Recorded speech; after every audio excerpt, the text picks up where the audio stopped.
নমস্কার বন্ধুরা, আবারও নিয়ে এসেছি একটি নতুন ভিডিও। আগের ভিডিওতে আমি ভোটার কার্ড ভেরিফিকেশন সংক্রান্ত গুরুত্বপূর্ণ কিছু তথ্য এবং প্রশ্ন নিয়ে আলোচনা করেছি। আজকের ভিডিওতেও ভোটার কার্ড ভেরিফিকেশনের একটি গুরুত্বপূর্ণ তথ্য আপনাদের সামনে তুলে ধরব। তো আগের ভিডিওতে আমি বলেছিলাম যে 2002 সালে যে ভোটার লিস্ট প্রকাশিত হয়েছিল সেই লিস্টে যদি আপনার নাম থেকে থাকে তাহলে আপনার কোনো ডকুমেন্টস না দেখালেও হবে। তো সেই লিস্টটা আপনি কোথায় পাবেন, কিভাবে ডাউনলোড করবেন সেটাই আজকের ভিডিওতে আমি দেখিয়ে দেব। কোথাও স্কিপ না করে ভিডিওটি শেষ পর্যন্ত দেখতে থাকুন। তো সেই লিস্টটি অবশ্যই আপনি ডাউনলোড করে রেখে দেবেন। তো চলুন দেখে নেওয়া যাক কী রয়েছে আজকের ভিডিওতে। তো প্রথমেই আপনাকে গুগলে গিয়ে সিইও ওয়েস্ট বেঙ্গল লিখে সার্চ করতে হবে। সিইও ওয়েস্ট বেঙ্গল লিখে সার্চ করলে প্রথমেই দেখতে পাচ্ছেন একটি লিঙ্ক চলে এসেছে। সেই লিঙ্কটিতে ক্লিক করতে হবে, তাহলে আরেকটি নতুন পেজ চলে আসবে। তো স্ক্রিনে নতুন পেজটি চলে এসেছে, দেখতেই পাচ্ছেন chief electoral officer West Bengal. এবারে এই পেজে নিচের দিকে গেলে লিংক দিয়ে দেওয়া রয়েছে। তো দেখতেই পাচ্ছেন এখানে লেটেস্ট নিউজ যেখানে রয়েছে সেখানে দেখুন একটি লিংক চলে আসছে, সেই লিঙ্কটাতে ক্লিক করলেই হবে। ইলেকটোরাল রোল অফ এসআইআর 2002 এই অপশানটিতে আপনাকে ক্লিক করতে হবে। Remaining ACS will be uploaded soon এই অপশানটিতে ক্লিক করলে আরেকটি নতুন পেজ চলে আসবে।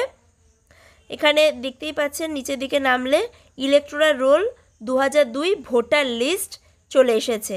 2002 সালের যে ভোটার লিস্ট সেই লিস্ট চলে এসেছে। এখানে ডিস্ট্রিক্টের নাম দেখুন দিয়ে দেওয়া রয়েছে। যে ডিস্ট্রিক্টগুলোর নাম এখানে দেওয়া রয়েছে সেই ডিস্ট্রিক্টগুলোর মধ্যে আপনার যে ডিস্ট্রিক্টটি সেই ডিস্ট্রিক্টে ক্লিক করবেন, তাহলেই আরেকটি নতুন পেজ চলে আসবে। তো নদিয়া ডিস্ট্রিক্টের আন্ডারে সমস্ত জায়গার নাম দিয়ে দেওয়া রয়েছে। এইভাবে যে ডিস্ট্রিক্টে ক্লিক করবেন সেই ডিস্ট্রিক্টের আন্ডারে যে সমস্ত জায়গার নাম সেগুলো চলে আসবে। আপনার যে জায়গায় বাড়ি সেই জায়গার অপশানে আপনি ক্লিক করবেন, তাহলেই দেখতে পারবেন আরেকটি নতুন পেজ চলে আসবে। এবার সেই জায়গার আন্ডারে স্কুলের নামগুলো, পোলিং স্টেশন নেম চলে এসেছে। দেখতেই পাচ্ছেন এখানে ইলেকটোরাল রোল 2002 ভোটার লিস্ট দিয়ে নিচে দেখুন চলে এসেছে পোলিং স্টেশন ফাইনাল রোল। দেখতেই পাচ্ছেন স্কুলের নাম, তার পাশে ডান দিকে রয়েছে ফাইনাল রোল। এই ফাইনাল রোল অপশানে ক্লিক করলেই আপনার পিডিএফটা কিন্তু ডাউনলোড হয়ে যাবে। তো এখানে সমস্ত স্কুলের নামগুলো দিয়ে দেওয়া হয়েছে। আপনার যে স্কুলটি সেটির পাশে যে ফাইনাল রোল অপশানটি রয়েছে সেই ফাইনাল রোল অপশানে ক্লিক করতে হবে, তাহলেই পেজটি ডাউনলোড হয়ে যাবে।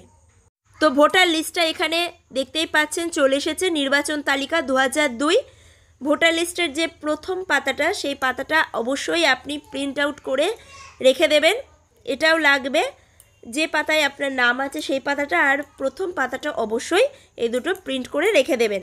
তো এই নামের পাতাটা দেখুন চলে এসেছে। এখানে নাম এবং তার বাবার নাম অথবা স্বামীর নাম, তার বয়স, তার জেন্ডার এবং তার যে ভোটার কার্ডের নাম্বার সে সমস্ত ডিটেলসটা চলে এসেছে। এবারে দেখে নেবেন আপনার কোন পেজে নাম রয়েছে, কত সিরিয়াল নাম্বার, কত কি, সেগুলো দেখে আপনি আপনার পেজটি আর যে প্রথম পাতাটা সেই প্রথম পাতাটা প্রিন্ট করে রেখে দেবেন।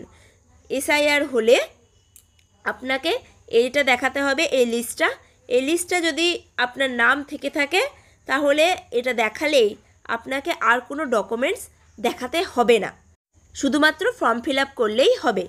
তো আপনাদের আমি বিস্তারিতভাবে দেখিয়ে দিলাম কিভাবে 2002 সালের ভোটার লিস্ট আপনি ডাউনলোড করবেন। পশ্চিমবঙ্গের সমস্ত ডিস্ট্রিক্টের নাম দিয়ে দেওয়া রয়েছে, সেই নাম থেকে আপনি যে ডিস্ট্রিক্টে বাস করছেন সেই ডিস্ট্রিক্টটা সিলেক্ট করে তারপরে আপনার জায়গার নাম সিলেক্ট করে আপনি আপনার যে ভোটার তালিকা সেটা আপনি ডাউনলোড করে নেবেন। ভিডিওটি সকলের মাঝে শেয়ার করুন, ভালো লাগলে লাইক করবেন, আর আপনি যদি চ্যানেলে নতুন এসে থাকেন তাহলে চ্যানেলটিকে সাবস্ক্রাইব করে রাখুন। ধন্যবাদ।